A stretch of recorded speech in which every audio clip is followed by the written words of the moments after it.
Okay, hello everyone. Welcome back to the FPL Script. This is episode 24, Double Gameweek 32, our preview of it.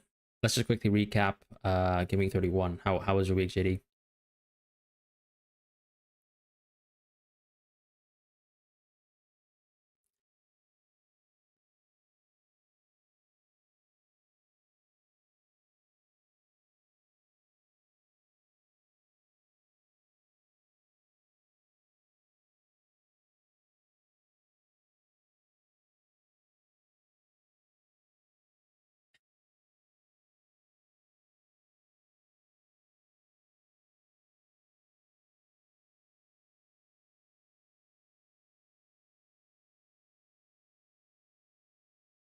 Nice. Wonderful week as well. Not so much for me. Trippier,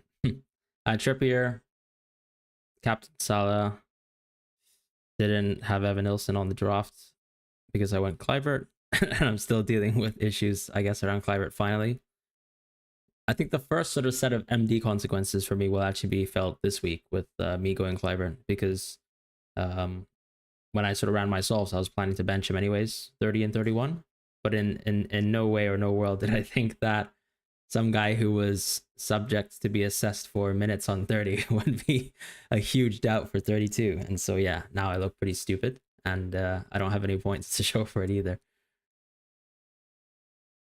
Okay, 31 aside, though, I wanted to just jump straight into some of our discussion points for today, which I think is why a lot of people are pivoting strategy. This is the sort of new binary fixture solve. Now, I'm not planning to 3 at 36, but I'm actually at this point in time, I think, locked into 3 at 33, and that's it really. The main reason for me being, I have a team that with one free transfer this week, and everyone has to make one free transfer if they went for Gabriel. That allows me to pivot both directions, I suppose. And I've actually put 3 at 34 as one of the options here. You just don't see it show up. But part of that is Kluivert, his fitness is not reflected on the default minutes on review right now, and that tilts things a little bit back to things being even. But I also think at this stage of the season, if I have another chip strategy that's a bit differential from the rest, I'd probably take that chip strategy if I think it provides, equivalent EV, as I want those larger rank gains and larger sort of risk outcomes. So I am very much at this point in time going for a 3 at 33 strategy. 36 is an interesting piece because it's lovely that we have these binary solves, but I think there's also a world, unfortunately, where you just don't have a double game week, right? Or I don't know. It feels intuitively a bit better to use it on 3 at 33. Part of it too, I think, is when you look at 3 at 33, maybe some of the minutes of players within, let's say, an Arsenal or an Aston Villa aren't so well set up on review. The only reason I say this is because we just naturally have like a decayed effect, right? But we know that the pinch point almost for teams like Aston Villa and Arsenal is on 32. And so the way we kind of tend to model minutes, it kind of just adjusts someone like Merino down a bit. Whereas in reality, he's a bit of a 90-minute player. So I think even when I look forward into 33, and me having Merino over maybe the rest of the field too, as let's say something like double Arsenal defense and Saka, I think there's quite a bit of edge potentially, right, with being able to go for Merino plus Saka. And that's not necessarily being reflected fully within what we consider to be your classic 3 at 33 default solve. So yeah, I'm on the strategy now. I'm going to keep Kluivert, I think, for better or for worse. Part of it too is I spoke to Flapjack a lot this week, and apparently we can't hear you. So let me try and get that sorted.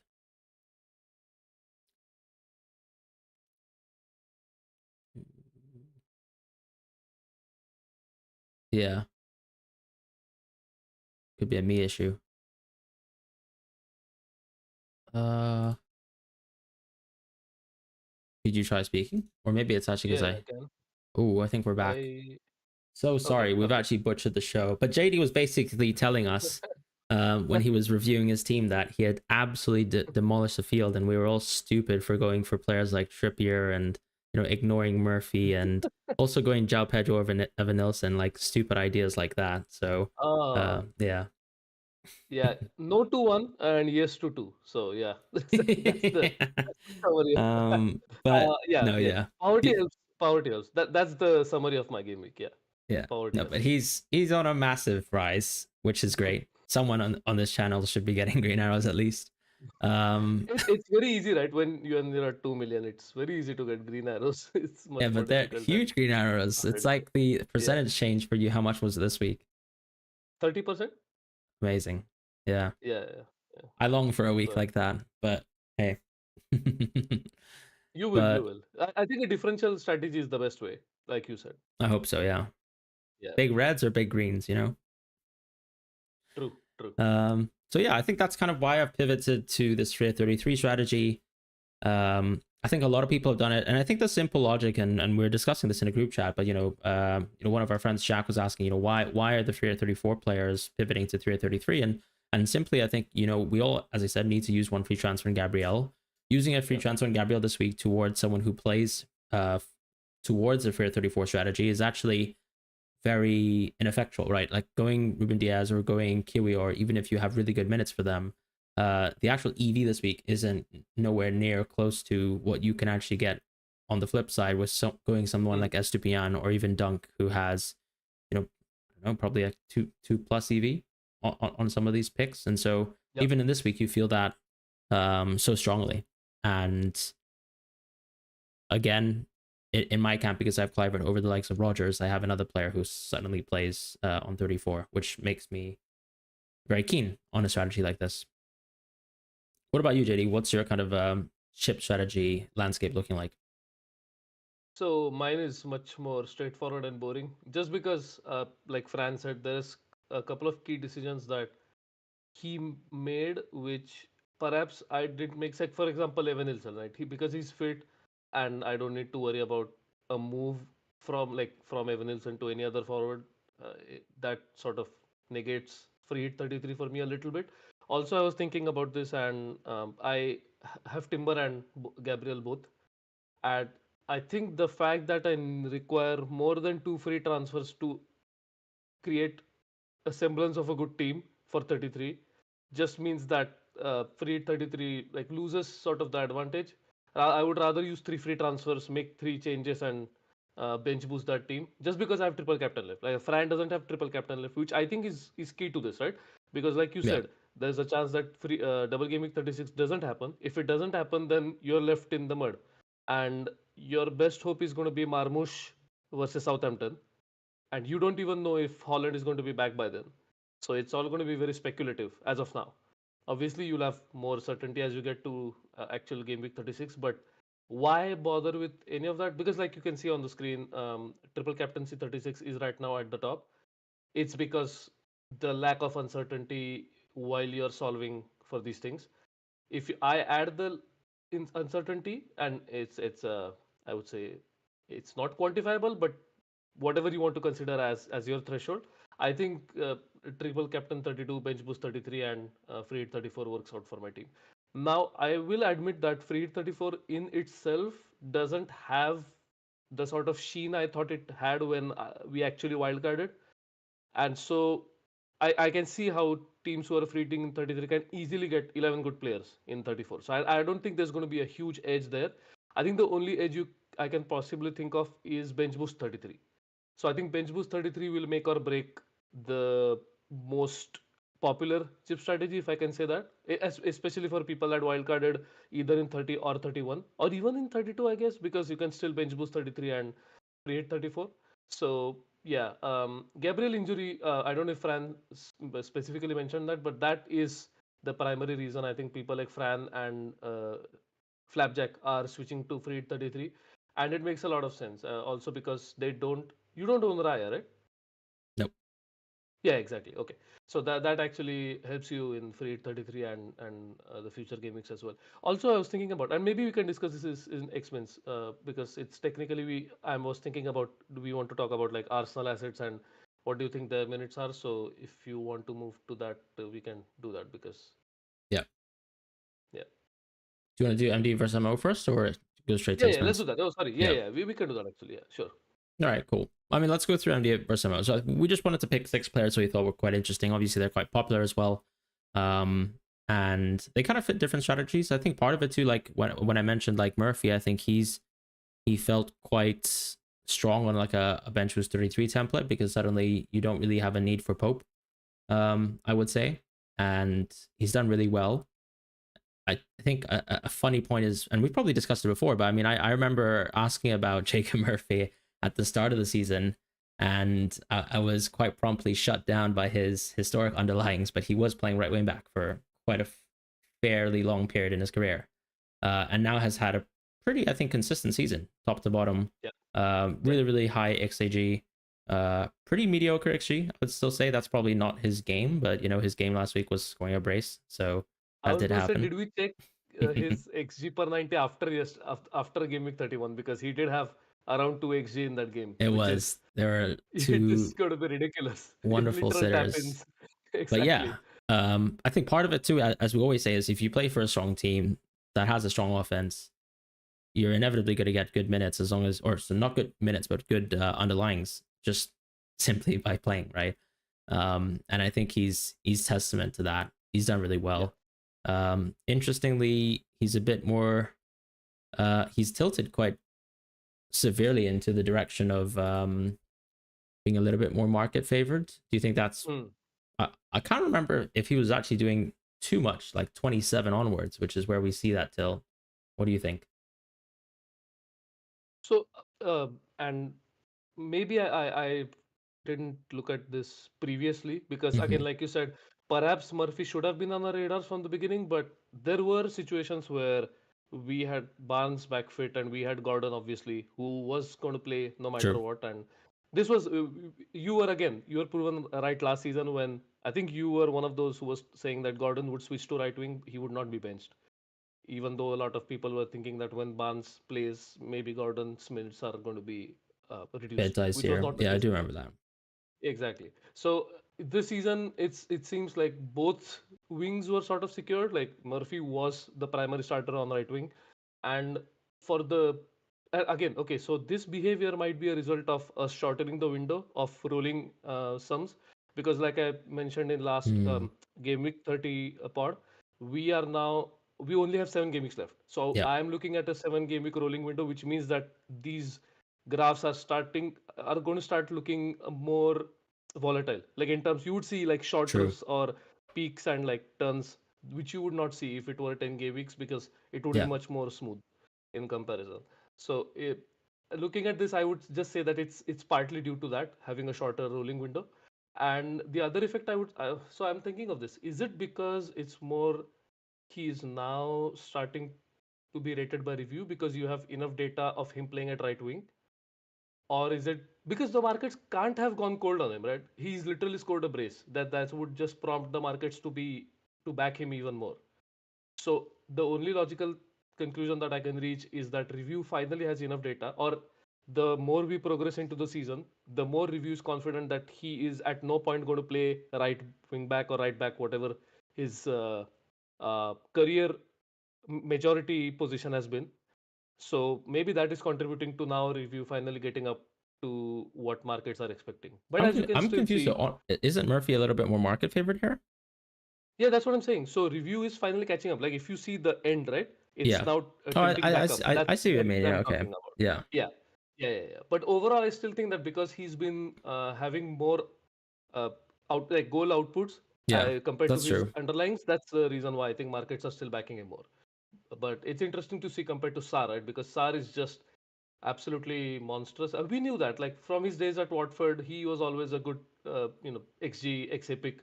And even though he doesn't have penalties now, he has excellent underlying stats.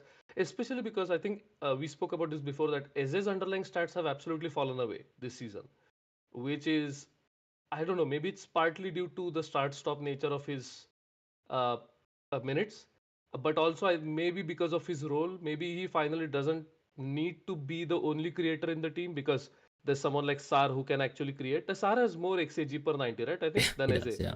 Yeah, which is nuts. If you look at last season, I think Eze was above zero point 0.3, which is one of like the best creators in the league last season. But compared to this season, Sar has definitely taken over that role.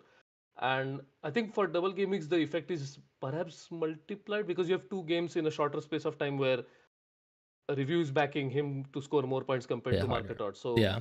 yeah. So maybe if this were a 10-week rolling window, the effect would not seem as much. But yeah, just goes to show that people that own SAR should not try to pivot to someone like Eze. But if you own both, yeah, that's fantastic.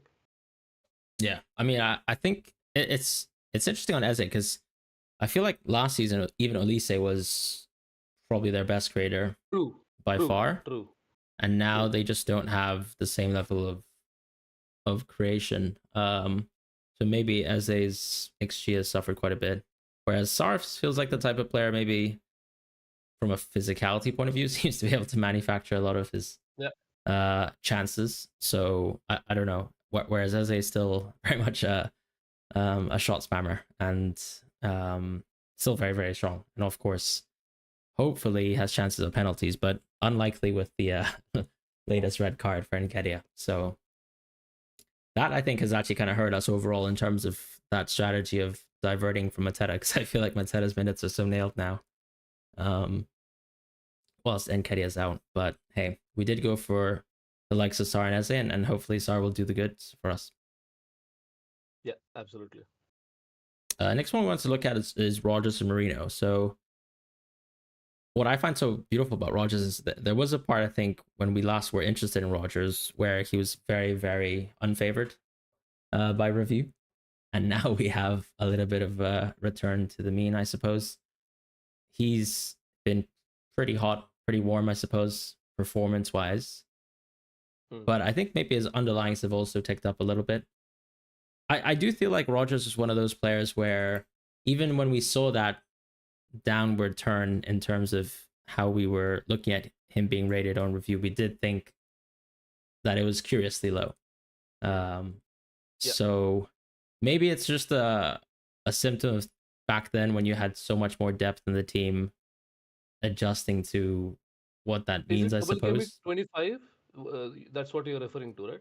Double game Yeah, week 25? those, yeah, the kind of, what's it, the Liverpool and Yeah. what was the other Villa double? double game week. Yeah, I can't remember enjoying my life as a Rogers owner then, but he's had a really good Same. season, a really solid season. Basically like a slightly better version of Gibbs White, if I can say it like that. Yeah. And no fake pen share. So he's just a really good asset, right, for his price point. Nothing beyond that, and I think just being a nailed player for a solid team is very helpful. I don't think there's too much else to say on Rogers. I do think Asensio and Rashford, yeah, they're getting points a lot, but I think they're much inferior picks compared to Rogers. Although sure, the ceiling is arguably worse. Is it also because review finally, because like you said, when initially you had an influx of players in January, there's a lot more uncertainty Yeah. with does Rogers play 90, and B, does Rogers play in a set position? Hmm. And now we've seen that it's literally everyone else who will get rotated other than Rogers. Even Tielemans is getting rotated. Yeah. But Rogers is the only person who is playing not 90, but he's starting every single game. Now, obviously, we'll come to the Southampton game because I think that's the only possible game which is in doubt. And it's a real shame if that happens. But has he missed what? Two League Cup games where obviously Villa weren't taking it seriously, and some FA Cup games, which are, I think, the only games that he has not started in. So insane consistency, and I think that's the only reason probably why you're seeing leveling of market odds and review, because he scored in his last what 2-3 games. So there's no way that market odds would start down rating him. So it's obviously that reviews perhaps, I don't Adjusting. know. The weightage of the position and his underlines is maybe changing to a point where you're finally getting to where market odds rating, which is great to see. Yeah, I mean he's had 30 starts this season, and I actually think It's he's just going insane. to play for Southampton. I think so as well. I think it's just going to be a case of an earlier sub. So Yeah, earlier yeah, means still post 60, I would say, because Rodgers is insane. So he's not a normal case. Like I think okay, I don't want to be like hasty, but this is like a Bruno type season, right? And even Tielemans, like yeah, Tielemans and Rodgers both have played what Tielemans I think has played 46 games or something ridiculous. So it's been just insane minutes output from both of them. yeah. And I just hope it doesn't impact him long term in his career, because that's what I fear with Lamine Yamal as well. So hopefully that's not the case. Yeah, I guess it's nice that Rogers is actually a little bit older. Like He is. That's he's true. That is true. 22, I Yeah, yeah, yeah. suppose. And actually, Yeah. when we Like look at compared to like, Yamal, yeah, yeah. but even like across Europe, like I think like Desiree Doué is so Yeah. young. Like so many of the top players who played a lot, like a fair amount I of think minutes and Barcola as well. I established think themselves Barcola this has played season. so many minutes this season. Yeah, yeah. Yeah. So he's a very bright young player. So kudos to him. Should we discuss Watkins briefly? I know it's not the xMins section, but I mean, True. what is going on there? Do you Yeah. think it's just the knock and then also just Rashford being in form? So it's I think because of the Gameweek 31 team, it's become so much easier to legislate benching Watkins, because now we can understand. Or no, okay, not that we can understand, but we have more of an idea of what Unai Emery is doing with the minutes, and he's clearly ready to rest players between like important knockout games. And uh, right now we can say that that's why Watkins was being benched. But the fact that he didn't start versus PSG is Mental. the biggest Yeah. surprise, because I was thinking, okay, if you want to play your best starting 11, surely Watkins has to start. Yep. Even if you sub him at 60, that's fine, that makes sense. But at least you would start with him, and so that leads me to think that he still has a knock. I just think that there's still an effect somewhere where his minutes are getting capped, which means that it's good that we get to keep Isaac, because there's no way I'm going to sell Isaac now for someone like Watkins. Yeah, it's true. It's also kind of why I like Free at 33, I suppose. I can just kind of monitor Yes, that is the true. X-Mins of That is that a true. little bit, but then Yes, still go for yes. someone who doubles. And Yeah, and yeah, they could, in theory, I suppose, play a lot more minutes than would be, I think, the cautious way to approach Watkins right now, which is, I think, fair. Like yeah. if you're looking with a long-term view. Marino, though, he was actually very Look at that. tilted towards Look review. at that. Yeah, It's an interesting exactly. chart, but still tilted towards review. I think Uh, that there's the odd game, yeah, sure, where he can play center mid, and that's yeah. gonna have an impact on him, like we saw versus Everton. But if anyone's had a look at his minutes, like it's actually so impressive. And yeah, what can we say? He also absolutely destroyed me midweek as well. And I'm a Real Madrid fan, so that was sad. But yeah, any thoughts, But you can Marino? see like the peak, right? The peak I think is very clear. It's Hmm. around the time Center when forward shift. Yeah, yeah, Havertz got injured, and he got the center forward role. And I'm very happy to see that, because that just shows you that review is very quick to catch on to these things. that's a And good point. exactly. And I love to see proofs like these, which are okay, these are fairly anecdotal, but at the same time, they give you more confidence in what data model you are following. And this is just an excellent example of that. And the other thing you can see is, again, towards the end, you can see a downtick towards parity. And I think that is again because he scored against Real Madrid. Because I expect market odds to react in a way which is just very volatile compared to review. So I don't think review is changing too much, but his game week 31 start in midfield would probably have caused maybe some change in weightage, but Yeah. market odds have reacted more, I think, which is why he's starting to come back down to towards parity. Well, that's the thing too. It's almost like even if it does change the weightage, I feel like review's quite sensitive to the one game week chance of that happening, and then True, that not true. having a huge impact on his like long term value. Yeah, But he yeah. he's an interesting pick because I mean a lot of us are double invested into Arsenal defense. Hmm. Um, maybe not us with an analytics, I suppose. Like, but I think the meta strategy right now is definitely Raya plus Saliba, and then everyone has room for Saka, but not room for both Saka and Marino. So Hmm. I feel like a lot of us will tilt towards Saka Marino. Is that something that you're looking at yourself? Yes. And because once you get rid of the Watkins move, and once you discount Saka Hmm. as well, those are the two important things. Because I think Watkins, I can fairly assume, is not going to crop back up. Whatever may happen in this game week, I don't think it's going to be enough to convince me that he's going to start both Yeah. games in 33. And even if he does, like you said, for you it's easy because you can just free hit him in. Actually, it's the best case scenario for you, Yeah. because you can free hit him in and then just forget about him. But I have to buy him and keep him for the rest of the season. So Exactly. that's not it's not going to happen. And then the second player is Saka. Now with Saka again, I think we might as well discuss the minutes here because we are talking about Merino.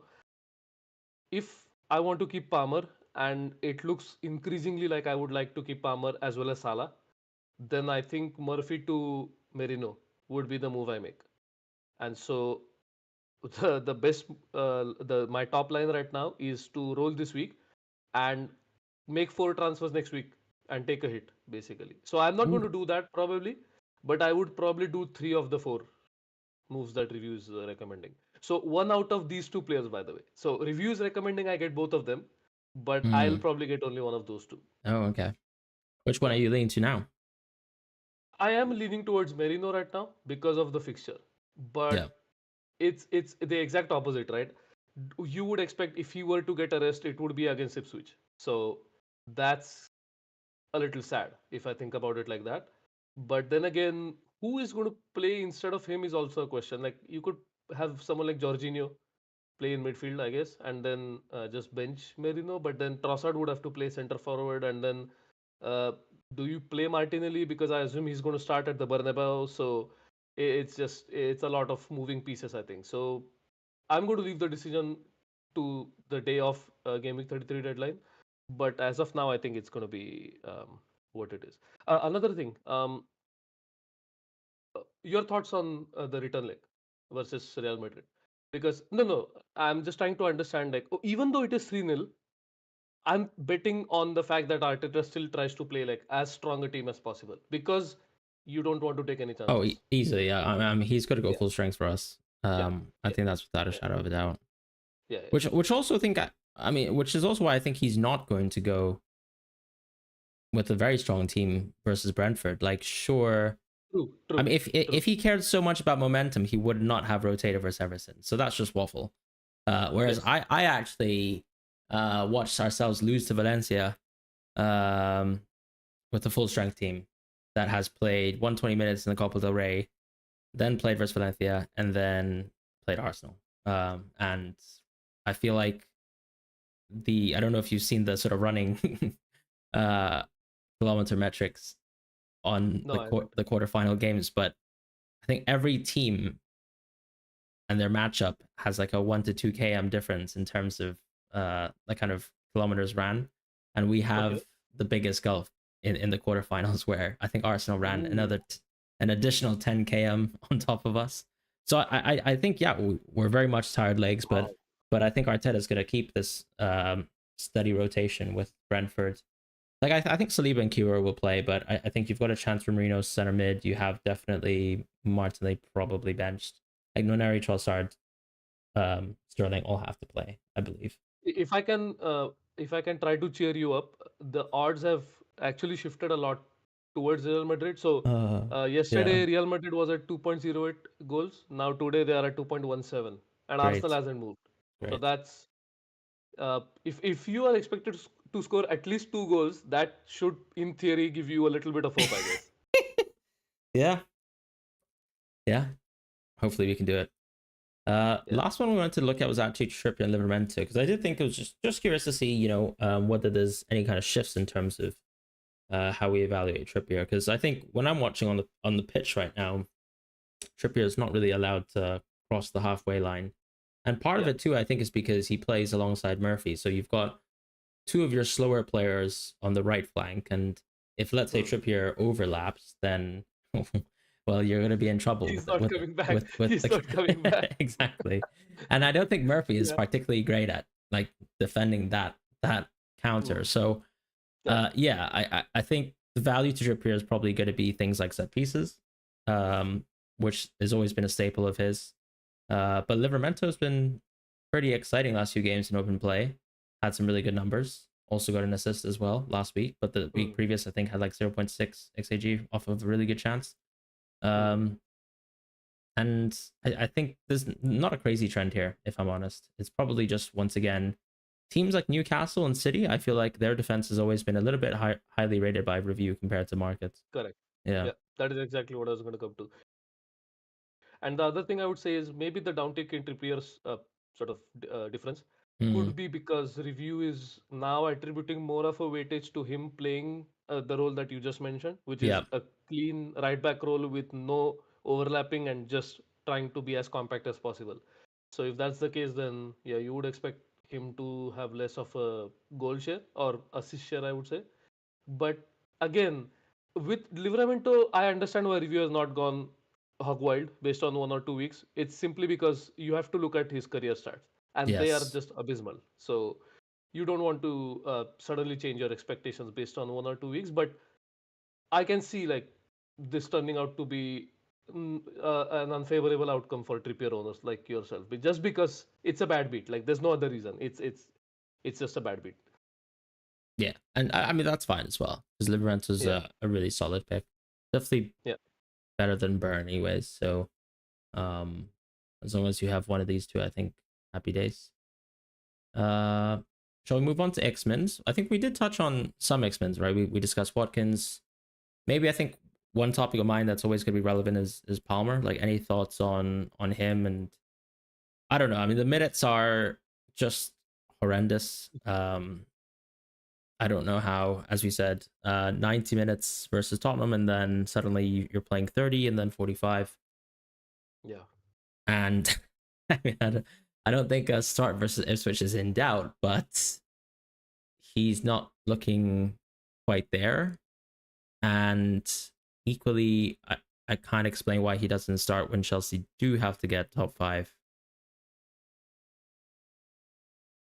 Okay, so I think you would agree with me that they threw the game versus Brentford, right? That game was such a dud game. I mean, Yeah, you could play it probably like 10 times over and it would still end at 0-0, or I exactly. don't know, like simulate it 1,000 times. But I want an excuse to bench him. Unfortunately, the EV is just ridiculous. It's close to like 8 EV on 95 minutes, and when I look at it like that, I just can't bring myself to bench him because if you have a look at my team, I am looking at benching one player between Evanilson, Marmoush, and Palmer, Right. which is okay. Yeah, I'm not really benching Marmoush. It's just I just mention him because I'm trying to think if there's a way I can win by not playing double jeopardy. Like if I don't play Marmoush versus my goalkeeper Henderson, but the likelier outcome is going to be like someone is going to score for City, so it's not going to matter. Like it rather better be Marmoush, right? So I don't know. I think from that perspective, benching Marmoush is not going to help me. So I think I'm just going to go with benching Evanilson, but with a heavy heart because in a weird way, the Watkins and Palmer situations are so similar, right? Where Mm-hmm. Yeah. just out of the blue they came back from. I mean, Palmer didn't go to the international break for England, but Well, after the neither did international Watkins, break, so. true, true. True. So in a way, they're actually very identical cases. And I just don't know. I mean, can managers actually be a little honest?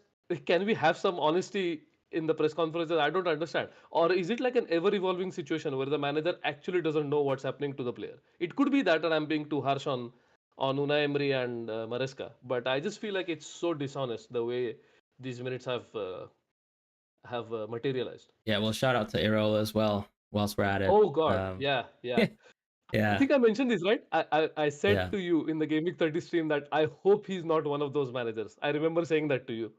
That's such a shame. It's the Spanish and Italian manager conglomerate. But I mean, I don't know about Palmer because it's weird because I think fortunately for him and for us, I still think the picks around him have even worse or frail expense. So the likes of True, Foden, the likes of Saka true. have all had super reduced minutes. Hmm. Even within Savinho's context, what was the reason why he actually missed last match? Oh, I actually didn't follow up. That's actually a good question. Yeah, I'm still yeah, not that is a. entirely sure. Other than I guess the idea was to Oh allow for no, wait. Foden play. Bernardo, I think he wanted.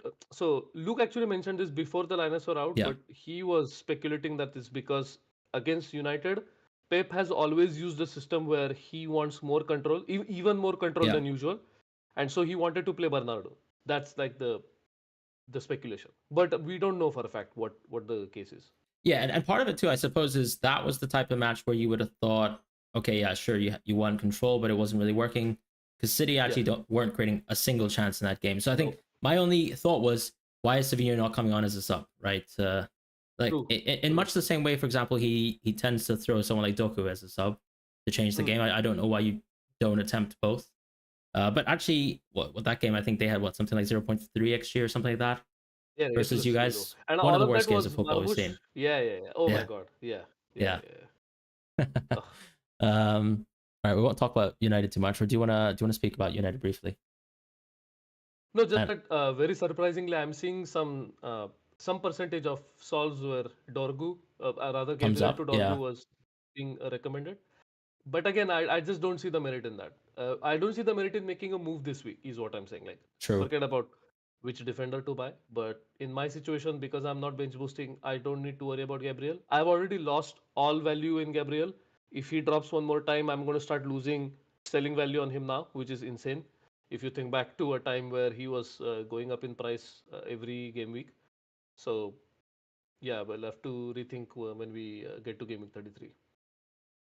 Fair points. Last piece I suppose was, hmm, I guess any thoughts in terms of Barnes and Estupiñan, or sorry, not Barnes and Estupiñan, but Barnes and Gordon, that sort of thing. Do you think it's even worth looking into Barnes, or actually it's too risky? No, I mean, if you have Murphy right there, I don't think you need to even bother with someone like Barnes because Yep. I do understand. And, if Andy Martin were in the chat, he would tell us that Barnes is maintaining one GI per 90 Right. in his Just career, a which a is, rich man Salah, right? yeah, exactly, exactly. So, whatever may be the case, I just don't think he's worth the risk, like you said. Also, with Gordon, did anyone actually debunk the fact that like, not the fact, but the speculation someone said that he was out for the season? Has that been debunked, or do you know if we've I, had any updates on that? well, I think the update today was that Gordon was in light training, right? So I think that's already Oh, okay, cool. Okay, okay, okay, okay. mudded. Yeah, Um, yeah. but that's another thing too, because you never really know what that even really means. Oh, sorry. With Okay, tell me this. Because I've seen people who started with Gordon, right? What would you mhm. do in that situation? Would you just move to someone like Murphy or I feel like you have to go Barnes. I'm sorry, True, Murphy. My bad. true. Yeah, yeah, yeah, yeah. Yeah, I understood Murphy. yeah. I think Yeah, you have to just do that. yeah, It's because best case is what he's probably benched the first game, starts the next one, and plays yeah, reduced minutes in that one. So yeah, you yeah. take the chances because I think Newcastle's first games. It depends. Like, do you think playing United's better or Crystal Palace is better? United. Yeah. So that's what I would say Yeah, too. And yeah. ultimately, you I probably mean, wouldn't be it starting it that game. is it is the reality also because we even though I mean Amorim would like to make us believe that we don't care about Europa, but obviously we that's the only thing we care about right now. Sure. What's the point in even debating any of that? Even though we don't even have the personnel to Win rotate. So necessarily. Okay. yeah, to win is actually weird because Lazio lost to Bodo Glimt, I and did that see is a that. Yeah, death 2 threat 0. for us. Yeah. Yeah. So if that keeps happening, as in if they lose again or if they draw, Yeah, there aren't many Bodo, I would good rather teams play left in Bodo the Glimt. competition. And you're playing at Bilbao. home I next. would say Bilbao. Yeah. Yeah. Although they also struggled to kind of score versus a 10-man Rangers. No, it's not about that. It's about us and Spanish teams. It's just there's You think something so? there, and yeah, yeah. I mean, it's not even a joke at this point. It's happened for so long. It's happened ever since I think I would say like 1990 whatever. What was the season where 98 99 where we drew 4-all versus Barcelona in the group stage. I remember. I don't remember obviously, but I remember watching the highlights. So I'm not that old. So yeah, it's yeah. I don't. I'm very skeptical when it comes to facing Spanish clubs. So uh, I would say this: don't bother with United at all. Yep. Kind of second that. Unfortunately, Bruno's a bit too expensive for the stage of the season as Yes, well. And and, yes. and, and you're really kind of just picking between him and Bumo and Bowen, right? So if you're ever gonna go for some sort of spot where you 3 at 33, I tend to find that I'll be going for Mbumo on Gaming 34 as opposed to Okay, so a you Bruno. actually brought up a good point. So Bowen was actually showing up in some of my solves when I was Hmm. solving for Wildcard 30, and now Right. he's completely disappeared. So was it a result of the Wolves game? Was that the game that was driving his selection? And because now that game has happened, there's no need to actually own him now for the rest of the season. Well, I've got no clue really because I think part of it is that Bowen's had a really underwhelming season for the first time in like underlings, True, but then but also he also has center forward share, right? So that always boosts his EV. is that a boost though for Bowen? No, no, I I think he's would say actually no. one of the few Yeah, players in football where yeah, it yeah, might yeah, be yeah, proven that yeah, he actually kind of yeah, sucks at center forward. yeah. I agree Um, with you completely. Yes, Although, yeah, and once again, like if he gets to play right wing, it's nice. But I think this season I noticed that his XG has dropped off a cliff. it Um, has. Yes. and part of that it might just be because he was kind of unfortunately led astray by some very unserious management. But I think part Oh, of it okay, is okay, okay. Bowen's game Sorry. is really good on 33, right? Not 34. That is true. Also, I realized that Paqueta is back, so he no longer has any And pen share, share. or Yeah. he has reduced pen share, I would Right. say. We're So thinking yeah, all the way back from when someone like Marco, for example, went for Bowen for a few weeks. correct. Yeah, yeah. No, as did I. But Oh, even on okay. Game Week 30 wildcard solves, he was showing up because Oh, Paqueta okay. wasn't 100% fit Right. at I that see what I time. mean. Yeah, Yeah. yeah, yeah. I think now it's firmly like you close in terms of you make a decision between Mbumo and Bruno, but then actually Mbumo I feel like has kind of gone strength to strength in terms of his EV. Like it feels like it somehow he's still at the highest he's ever been rated. And maybe we could actually look at Mbumo this week just anecdotally, but I noticed that his kind of like points, well, not his points per million, but his expected points per million is bonkers. It is. Um, It is. yeah. Yes. Yes. So I don't know if you are getting him. When are you getting Mbumo in? Is it third 34? 34, yeah. I'm getting it for 35. So my move is Salah to Mbumo in 35, which I mean, makes the sense. 34 game is not particularly good, but I'll just need a Hmm. player who plays, right, on 34. True, true, Yeah. true. Well, I think that's kind of it for the X-Men's corner. Any other thoughts in terms of players? Oh, Maybe like Bradley, Brighton? Bradley? Ooh, would okay. you legislate for someone like Bradley for the rest of the season? I feel like I'd still go Konate, but I don't know.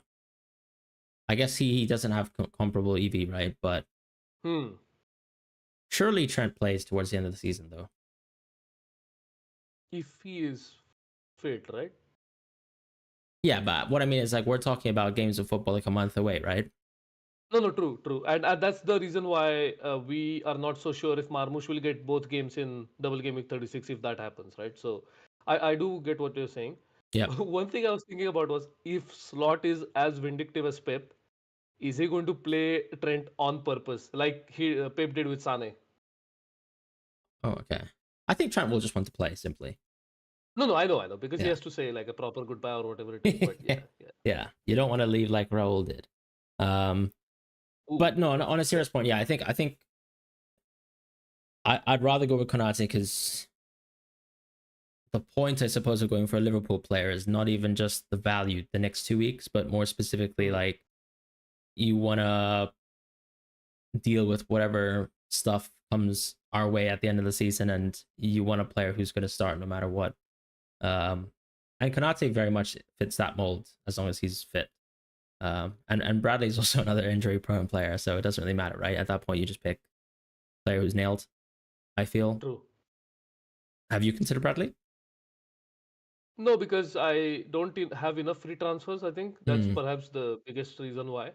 And Okay. then again, like you said, is there a world where, okay, obviously Curtis Jones is not an option when Bradley is back fit, but if you want to preserve Bradley for next season, you want to ensure that he doesn't get injured again.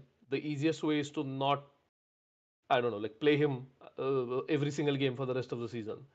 So I don't know. It's very weird. And the thing is, because Liverpool are so clear now, my mind has also shifted away from trying to assess their X-Mins because I'm just thinking about okay, it's Salah who's going to play every single game, and then Yeah. I don't know, and Van Dijk, I guess, and now Allison is back fit, so maybe Allison will play every single game.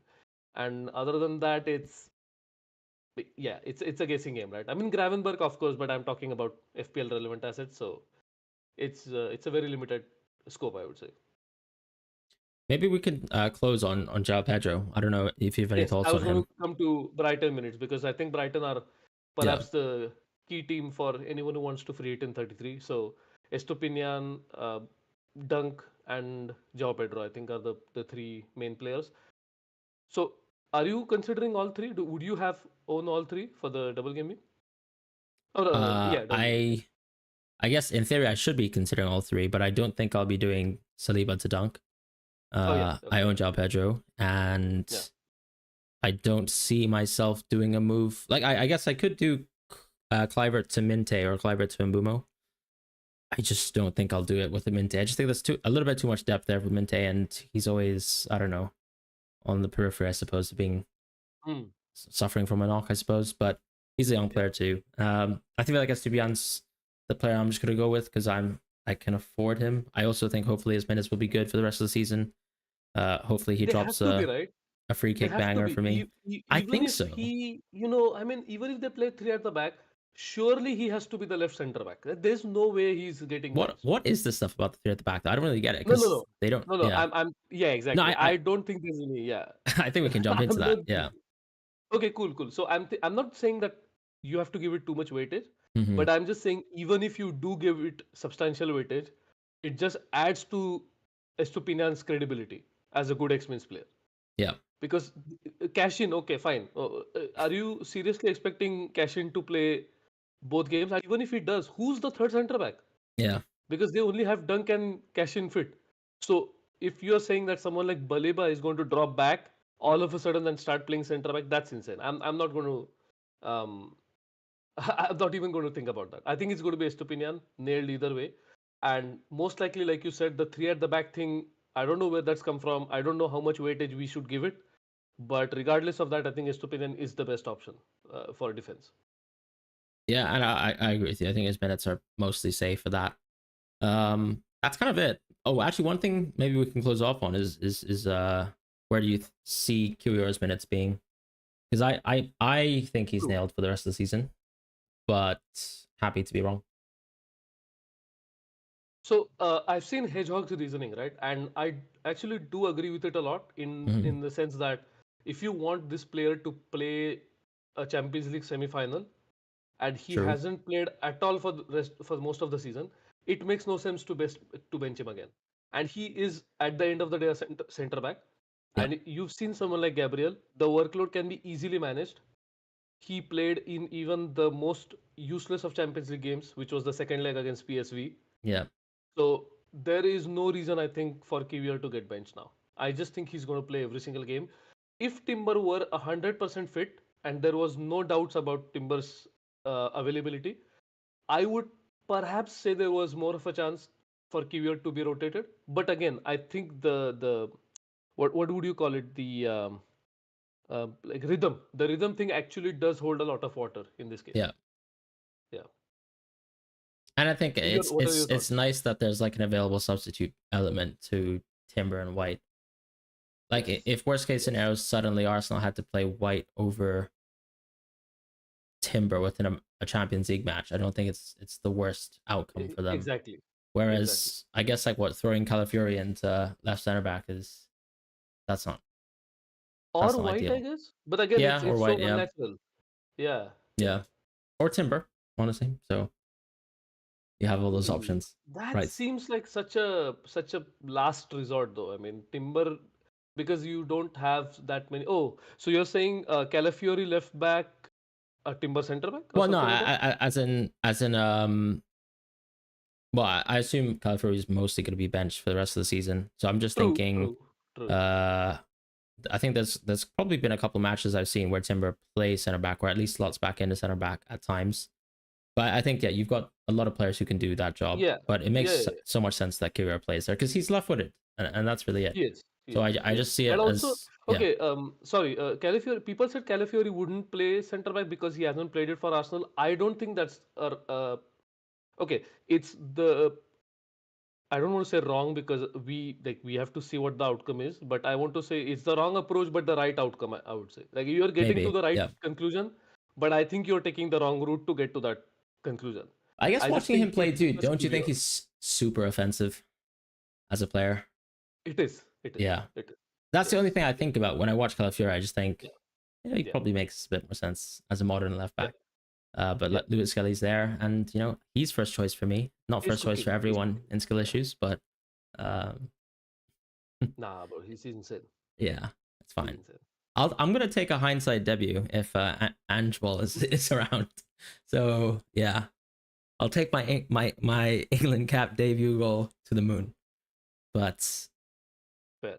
yeah, um, anything else, xMins? We could probably jump into Q&A at this point. I think we can because I think Arsenal was the big talking point we had because there are people who are planning towards bench boost 33 like myself, Hmm. and I've seen some question in the chat which we will get to soon enough. So there's that. Also, we covered Villa, we covered Brighton, we covered Man City. I think those are the teams we wanted to talk about the most. Yep. And maybe Diash is left, but I think again with Diash, who plays instead of Diash, right? And it's the answer is Kusanov. But do Yeah. you realistically expect Kusanov to play with Guardiola instead of Kusanov, Diash, and then Guardiola playing left back? What is the more realistic scenario? Who do you say? Well, yeah, I think the most realistic scenario is Guardiola left back, but Yeah, exactly. the only thing I think is just Diaz is he's a bit of an old man. At times, I think we've seen him get the random benching in Yes. many previous seasons, not Yes. because of like performance. Well, sometimes performance, but Yeah. I think he's been solid. And they do need a bit of stability, and I feel like Diaz is going to play most of the games. You have enough rest. You're not in Champions League mode. He should be playing most games. But would you go for him over someone like Saliba? Because interestingly, a lot of Oh, people I've spoken over to have a Saliba. decision of yeah. Because for example, you have Gabriel Raya, Yeah. and you want Okay. to go from Gabriel to a Hmm. defender. And so, would you go to Saliba or would you go to DS? Because DS saves you a lot of money, Yeah. and that can be helped with like upgrading Murphy to Merino or upgrading Yes. Murphy to I think that's the Rogers. crux there, right? It's not even Yeah, it's purely about do you want to go Marino, and if you do, then I think Diaz is actually the better pick potentially. exactly, exactly. Yeah. That's the yeah. Well, we're basically in the Q&A section. So thanks Dry Brief Rice for joining the chat, Peter as well. For kind of mentioning that JD wasn't Thank you. speaking. Yeah, saved us. I have a new pair of headphones, so that's probably why my system didn't default to picking Oh, up your audio. I immediately thought it was my fault because that No, happened to it's my not. stream as well. No, it Oh happened to my right. UCL stream. I started talking, I like gave the whole intro, and then someone in the chat is like, "Oh, we can't hear you." Okay, and then Great. yeah, And at that point, you're like, nah, I can't be bothered to do that again. yeah, yeah, yeah. Yeah. So Tiggy, thank you so much for supporting the stream over the course of the chat. You're free at 33 as well. Awesome.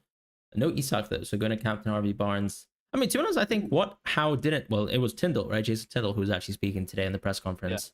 yeah. I still think my view is that it's okay to be pessimistic on Gordon, and presumably you owned Barnes prior to this week, so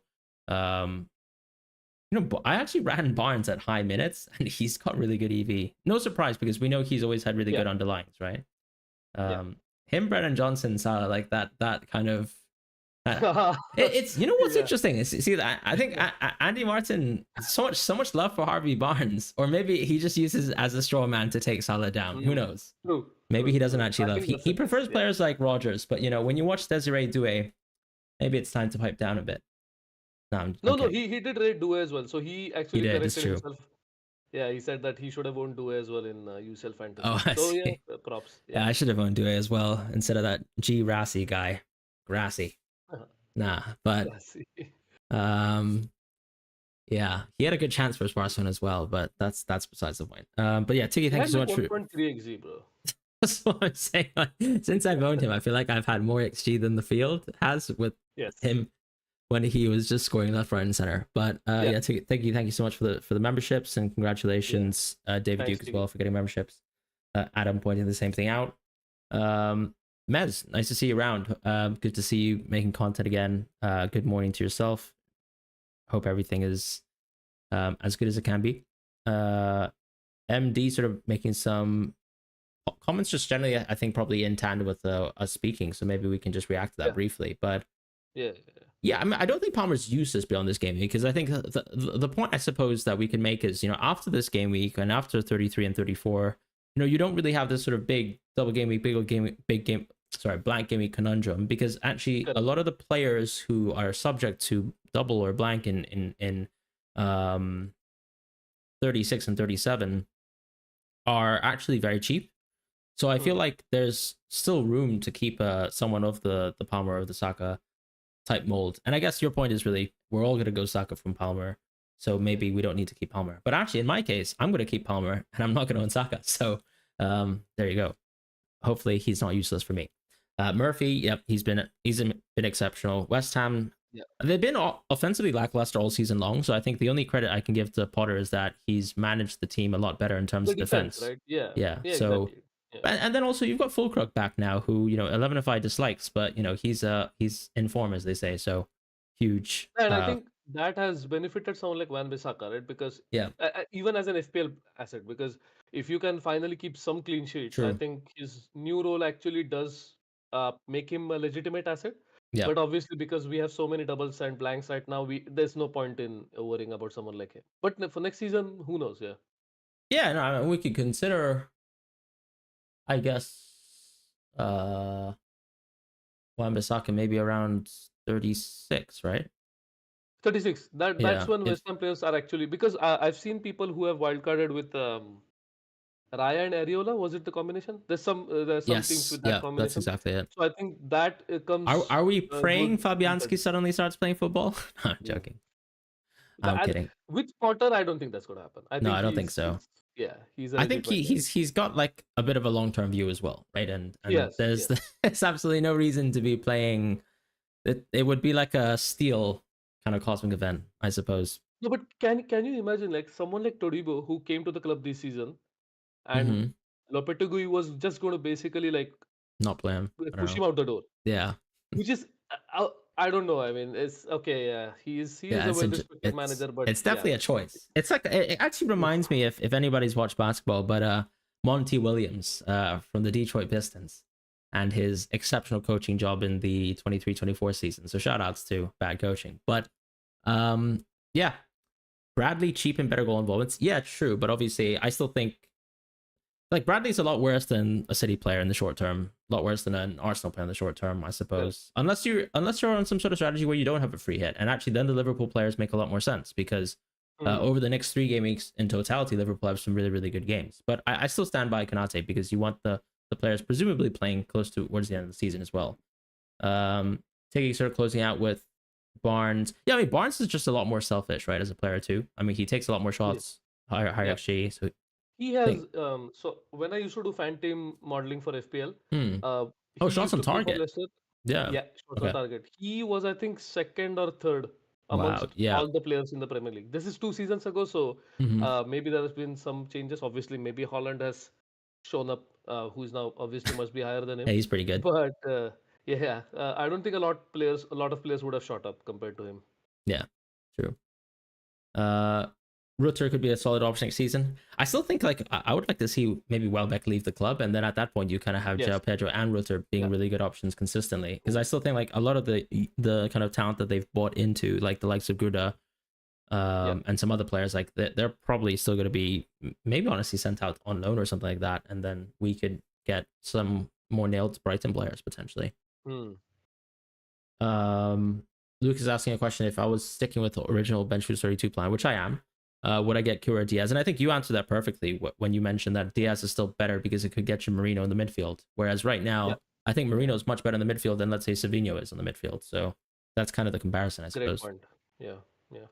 So I think Solanke starts. Peter actually, yeah, exactly. Peter asked a question which I was going to ask you. It doesn't matter as much because the Southampton game has already gone. Yeah, but true. Was there any world where you had considered Solanke because he was well, back? And if I was on wildcard 31, I would have done it. okay, But okay. no, like I mean, I had João Pedro, who was so good coming off the bench versus Crystal Palace, amazing. But yeah, I think Solanke's actually no. What I actually noticed because I was doing a wildcard 31 draft video is that Solanke actually has really good fixtures until the end of the season, and we know that he can just play a lot of football. I think maybe he could be benched, but it's just so unlikely. I just think the only reason why he'd be benched is just to protect him, I suppose. But he should be playing. Yeah, he got subbed on 88 minutes and then they got a penalty, which is like the worst thing that could have happened if you owned him. Yeah. So yeah. Well, also like Brennan Johnson was denied a penalty, which is interesting. I still don't understand that. Yeah, by the way. you're a Brennan Johnson fan, aren't you, for life? I mean, I did own him, and then I Yeah, benched. What was it? A goal and an assist versus Fulham right. around Christmas time because Adam. And by the way, this is not a slight on Adam. I trust his predictions fully, but he did predict Johnson to be benched that week, so I did end up benching him, and he started and hauled. I think that's the biggest bench. That's the biggest bench total I've had all season, which is Fair. yeah. Yeah, I've had quite a fair few. Let me actually check briefly how many points I have on the bench this season.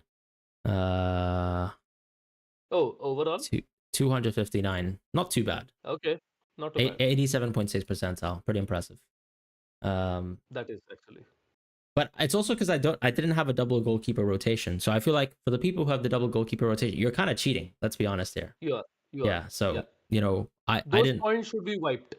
That's what I'm saying. Yeah. Yeah. That I'm needs to also be. saying Go I'm on. going to ask review to change this, which is if Mm, you have double goalkeepers, you should take whatever is the max of the two. yeah. Like assuming both play 95, or Yeah. not even that. Take the minimum of the two because you Hmm. don't want to affect other players Yeah. negatively, and use that value.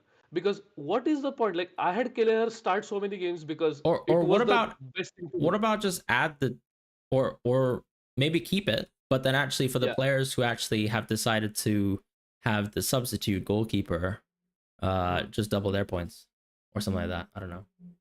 Or No, I divide. mean, see, you understand what I'm saying, right? Because I for do. me, Yeah. Kelleher is a 0 or 90 player. I Yeah. would start him against Southampton, Everton. Like there was a few fixtures in the row where I started him, and he didn't play, and Flecken came on as a sub. But I mean, should I really lose EV because of that? It makes no sense to me. Yeah, I agree. And yeah, so as I said, because I owned Flecken in solitude for a long part of the season, I feel like very Hmm. impressive tally for me compared to people who are like trying to flex with Flecken and Verbruggen. Like, let's be honest here, it's not even close. I've just No, had but that much just more shows points on your the team bench. value. No, It but shows your team I just value. think it just shows exceptional benching. Yep. Okay, I okay, fine. have a deep squad, but doesn't have to be deep in the goalkeeper position. Let's see. Ted actually mentioning, am I definitely doing 3 at 33? Yes, I am. Peter asking start one of Diaz, Saliba, Konsa. I'd probably go Diaz because I actually think Konsa could get benched. He's just a frail man. And then also, if Cash is not good to go to start the match versus PSG the next leg, because honestly he was awful. Maybe Yeah. Disasi plays this match versus Southampton, and then Cash actually plays as well. You know what the worst thing was, by the way? Cash was interviewed by his sister after the I game. did see that, yeah. And she asked him the same The question, why 45 were you minutes subbed up, at yeah. halftime? That that's so brutal, man. Getting that question from your own sister, and that's because usually you would treat the reporter like trash, right? If a reporter were to ask you that question. Like I've seen a lot Right. of players But take it the wrong that way. But interview was set obviously, up like you would have never asked Cash to come on the obviously, interview. I think obviously. it was a pretty Yeah. heartwarming moment otherwise, Yeah, I would say. it was wholesome. It was Yeah. wholesome as It hell. was I'm not cool. gonna lie. Like Yeah. yeah. Yeah, but also Cash, you're trash, right? No, I'm Yeah. kidding. um MD mentioning helps when the players around you are talented to fit in well. How badly can the one player screw up? Is that the point on Carrier? Yeah, I think that's fair. I mean, honestly, the Arsenal team is. I think part of it too is like you've got a good manager as well, and he's got ideas. Whereas I feel like when I'm watching Real Madrid, sometimes it's like, do I think all the players that we have now in this current squad have enough IQ to play football? If you just tell them to go out there and play, I think no. I think I watched Camavinga play football. And I think, yeah, great. You've recollected the ball 10 times, but what have you done after that? And I'm still waiting for that answer. But maybe if like a Xabi Alonso comes in, like I'll change my opinion on him because I know like every data analytics kind of viewpoint on Camavinga is that essentially he should be bought by every single Premier League team Oh that's yeah. trying to be Oh serious. yeah. And Yeah. so Absolutely. I know he's got some inherent value. I'm just waiting to see if it's a bit managerial. So let's see. It's actually Um, funny you said that. Now I understand why it's not working out because Ancelotti essentially needs players to have their own brain and to play without I like feel like with at full this stage, autonomy. with whatever he's Yeah. cooked, it feels like Yeah. that. But then you don't have like a Yeah. Tony Cruz suddenly, I guess, like alleviating passing out the back for an Hyper-focused. entire Yeah. team Yeah. or controlling the game for an Exactly. entire team. Exactly. And now we Yeah. have, we're in a rush to get Dani Ceballos on the field, which is interesting to say the least. Yeah. Lucas mentioning he'd go Diaz makes sense. I think I share those thoughts as well. I think you do too. Yeah. Would it affect my decision if you had double pass stack? Oh, right, because of the kind of mirror matchup aspect. I kind of think Lucas's point is fair. I think like if I think about it, I mean, to be fair, it's so close that actually I actually would take that into account. I think it is both a fallacy and not a fallacy to consider the kind of outcome variance of it all, because I do think when you own someone like Saliba, you're really kind of waiting for a clean sheet. Same with Diaz. So Correct. I'd probably actually go Saliba on that basis. But You actually does bring up a good point. If it's like if the lines are it's close, so close, then you right? should Yeah. definitely consider it because it's a good tiebreaker, I would say. Yeah, But exactly. Yeah. yeah, yeah, yeah. Because how different I suppose are the clean sheet odds for City and Arsenal, you know? Like I think they're basically neck and neck. So Hmm. um yeah. But also we know that the lack of personnel with City, I mean, same can be said with Arsenal, but I think it's more that City have suffered as a result of not having a good midfielder available right now. So I just think that it's good to consider it, but it's funny that Lucas said it's a fallacy because I spoke about that before. Maybe he joined But you know what's about that funny? exact same thing. Peter also owns Mbumo, so that's not relevant. Oh, Oh, but oh, he's got double Crystal okay, Palace attack, right? So I guess maybe actually okay. Guardiola is, in theory, is he a good hedge now? So I you would say know, yes, because if he yeah. plays left back, then yeah, I mean he is a generational attacking left back. Hmm. So Sorry, yeah, are you talking and about Fran owns Nico him. O'Reilly? No, and Fran owns him, which is the most important thing. If you want Guardiola points, just look at if Fran owns him. That's the only thing that matters. Yeah, hopefully that works out for me. Monty Williams won Coach of the Year at Phoenix. Yeah, but he was playing with Chris Paul. So I feel like, and also if you look at the coach job with the Detroit Pistons, I'm sorry, you're gonna have to rescind the Coach of the Year award, because if there's a Razzie for basketball coaching within a single year, he would have won it, and that's that. Mark has AM to play this week. He's moving Frank to Glasner. I think that's very Hmm. sensible, because I think the idea is, yeah, you've got a double, so you don't even need to use a Yeah, transfer. And actually, yeah. Glasner is better than any other single Crystal Palace player, so very sensible. You'll keep Mateta, so one of Munoz or Sar has to go. Interesting. 3 out 34, bench was 36. Any thoughts on that, I suppose?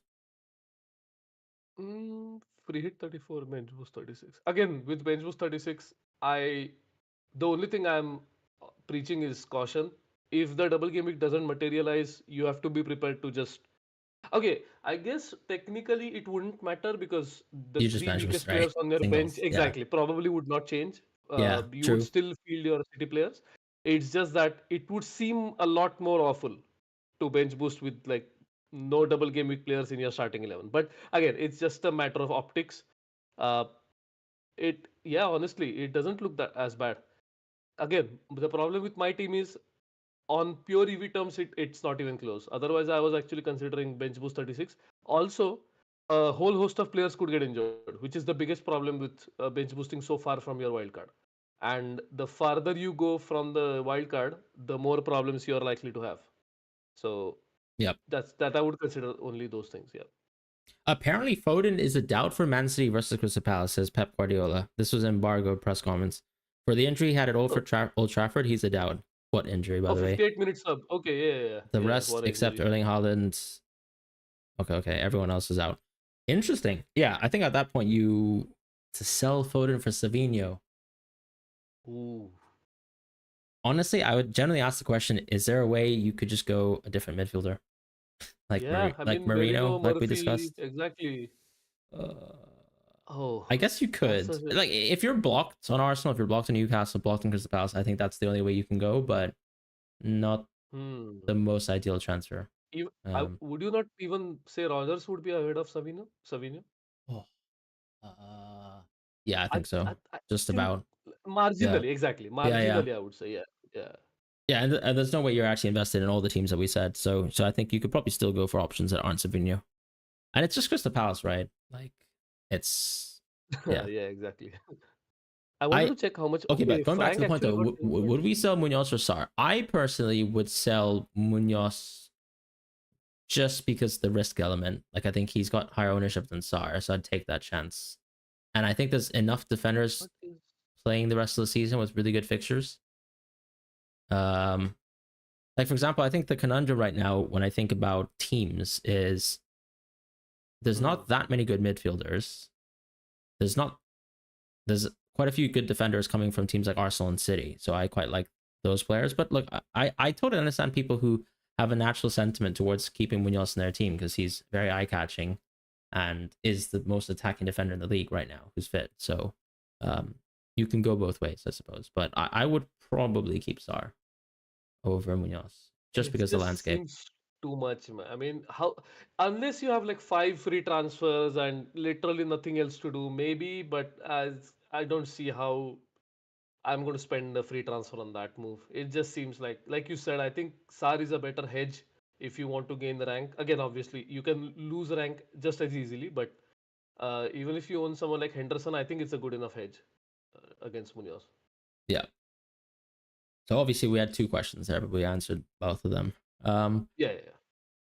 Adam with a question of is it worth bench boosting Martinez, Conte, Savinho, Cucurella all single game week? Well, Cucurella's first Ipswich, right? Martinez, Southampton, Hmm, Conte, Southampton, Savinho. Yeah, I would yeah. probably bench boost that. Okay, what The, do you but the make of but the Cucurella 30 being the benched sorry for both games? the 33 bench boost that you have suggested is just better, Adam. Uh, nah, I don't think that can happen. No, right? No, Surely not. Surely not. No, no benching for three games in a row.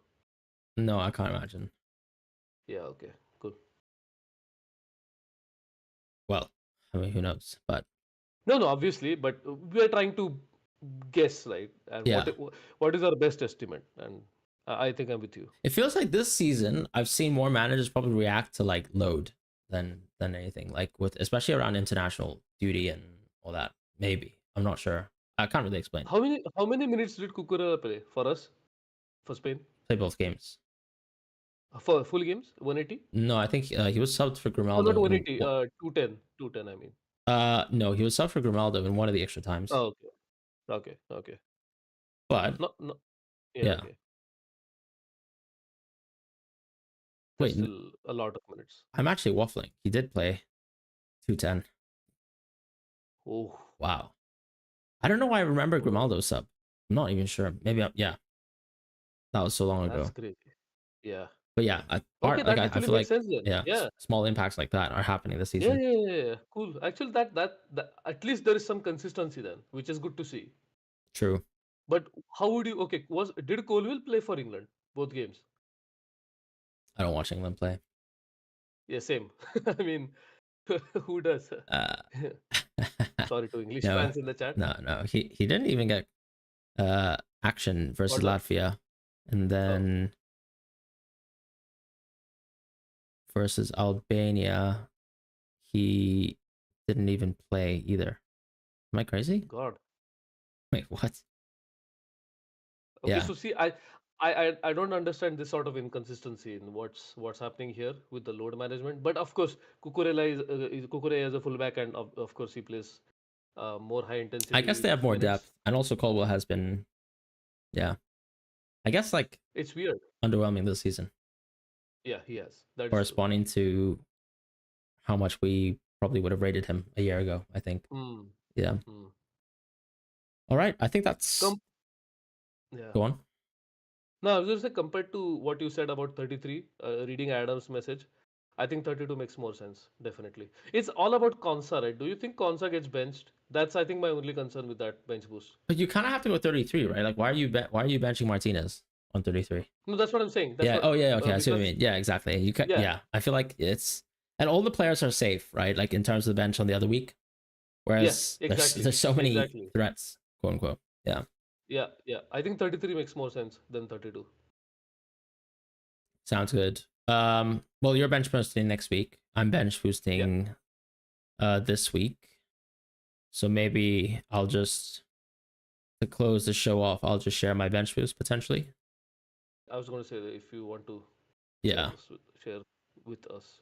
It's not the prettiest, I have to be honest, because of a It Jake. depends on the Cloud start. Yeah. I actually just want him to play. just to justify it a bit. But yeah, this is my bench boost at Nice. the end of the day.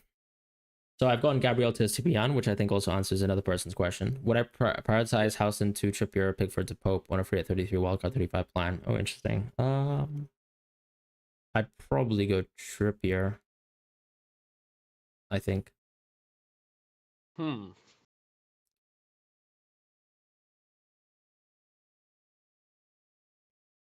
Oh, MDI actually brought up a good point, which I think we probably discussed, but saying what are your guys' thoughts on those picking Mateta for triple captain? It just seems odd for over 2 XG over 2 away games. What's out of And I this think week? we, yeah, Yeah, I think yeah. We're very we pro think home same. away, right? Yeah, So yeah, yeah, yeah. yeah.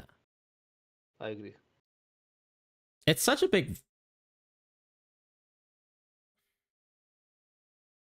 I don't know, like, yeah, it's such a big risk, I think. I'd just go Isak. Okay. For the first week, I think the temptation has been the NKT red card, right? So at least for the first game, you expect Mateta to play 90 minutes now, Yeah. and then for the second game, possibly 60. I don't know. It depends on how he wants to be managed, or rather, how Glasner wants to manage him. Mm-hmm. So I don't know. I mean, I'm glad I don't have to make that call, but uh, if you just want to use it this week, why not Isaac? Would be my question. Unless you don't own him for some reason, which is again, I don't know why you wouldn't own him. Yeah, no, I mean, yeah, as you said, it's a 1 game suspension. You then play a game like what, 3 days after? Yeah, yeah. So probably just makes sense to go Isak. Yeah, And the thing is, if you go to triple captain, you know that's differential in of itself. And if it you is. you It might is. as well just maximize Yeah, the value on top of that. yeah. So yeah. But yeah, that's my bench Napstas boost. is saying, Um would you start Ran or Milinkovic? What are your thoughts? ooh. Uh I think I'd actually start Milenkovic. Yeah, yeah, yeah. I don't think there's even a doubt for me. Because like I Yeah, still think Tottenham will probably score, to give some yeah, credit to Tottenham. yeah. Why is to be on not Diaz? Well, I'm going for a 3 at 33 strategy, so there's no point going Diaz. And also Diaz's fixture is pretty far inferior to Esteban as a single game week game. Is And then this he'll, what is this the 10th game where you have clean sheet odds above 50% or plus 50 I or think above so. It's 50%? around there, yeah. Yeah, Definitely the yeah, first time Brighton ever jumped to that yeah. into that territory. So credit to Leicester for what they're doing right now. Shout out to Ruud van Nistelrooy and those who assistant used assistant manager on him. Yeah. And I've heard it's actually because Buonanotte can't play. No, he hasn't been playing football. Unfortunately, he's been in jail. But yeah, Yeah. that's pretty much the reason. Diaz is going to blank on 34. If I go for a 333 strategy, going Diaz runs completely against that strategy. Hmm. And I've decided to keep Clivert, which is why I'm quite confident for 33 now, for better or for worse. Everton play Nottingham Forest than Chelsea. You rather have Pope. Yeah, but you also rather have a goalkeeper in bad games, right? Whereas I think if you have, let's say, bad games with Housen, I think it's actually not as nice, not as appealing either. So that's why I'd go Trippier on that basis. Best Gabriel replacement for bench was 33. I think it's probably Diaz, you know? Yeah. Diaz or Yeah, Gabriel. Yeah, those yeah. two. Like we've already spoken about this, Adam. I think you were already there, which is depends on if you want Merino, and so that will probably decide it for you. Yeah. All right. Sounds good. Well, thank you guys so much for listening to the stream. There's actually a lot of you guys concurrently. Thanks again, Yeah, Piggy, for the memberships, and thank you absolutely agree. everyone for being so interactive in chat. Hope you guys have a wonderful week. I'm probably gonna be off for a week, just on holiday. Hmm. Maybe we can try and get script at some point during the week if we can, but it might be us back on 34, I think. We can play it by ear. There's Yeah, like we did this week, right? I mean, exactly. this is a pretty impromptu stream, and so thank you everyone for joining, and have an excellent rest of your day or night wherever you are. Thanks everyone. Bye. Take care.